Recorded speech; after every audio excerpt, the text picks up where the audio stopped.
Aquaman director says sequel always intended for less Amber Heard despite her claims from trial. Director James Wan said Aquaman and the Lost Kingdom was always pitched as a bromance action-adventure movie with Mira taking a backseat. Director James Wan says the upcoming Aquaman sequel was never meant to focus on Amber Heard's Mira. The actress, 37, reprises her role as the Sea Princess in Aquaman and the Lost Kingdom, but during her Virginia defamation trial with ex-husband Johnny Depp last year, Heard testified that her role became very pared down amid negative attention on her personal life. In a new interview with Entertainment Weekly, Wan, 46, said Mira was never intended to be a main character in the second installment. Instead, the new story focuses on Arthur Curry and half-brother Orm. I always pitched this to everyone from the get-go. The first Aquaman was Arthur and Mira's journey. The second movie was always going to be Arthur and Orm, he said. So, the first was a romance action-adventure movie, the second one is a bromance action-adventure movie, added Wan. We'll leave it at that. Depp, 60, sued Heard for defamation over a 2018 op-ed she wrote about coming forward with abuse allegations, though she did not mention him by name.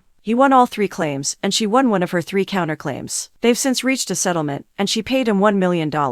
During the trial, Heard argued that her reputation and career took a hit due to Depp's public attacks on her character. I fought really hard to stay in the movie. They didn't want to include me in the film, Heard said on the stand about the sequel. I was given a script and then given new versions of the script that had taken away scenes that had action in it, that depicted my character and another character, without giving any spoilers away, 2 characters fighting with one another, and they basically took a bunch out of my role. They just removed a bunch out, she added at the time. Her talent agent Jessica Kvasvik testified that she was told Heard's Aquaman and the Lost Kingdom role was reduced due to chemistry issues with Momoa, but the agent believed behind the scenes, negative press relating to Depp affected her career. Walter Hamada, former president of DC Films, testified during the trial that no comments from Depp or his attorneys affected Heard's part in the sequel. He also said there were studio discussions about a lack of chemistry between Heard and Momoa. The character's involvement in the story was what it was from the beginning, Hamada said at the time of Mira's part in the buddy comedy sequel, which follows co-leads Momoa and Wilson. When asked what issues were had with Heard in the making of Aquaman and the Lost Kingdom, Hamada said, "My understanding is actually the production went very smoothly." In June 2022, after the verdict that sided mostly with Depp,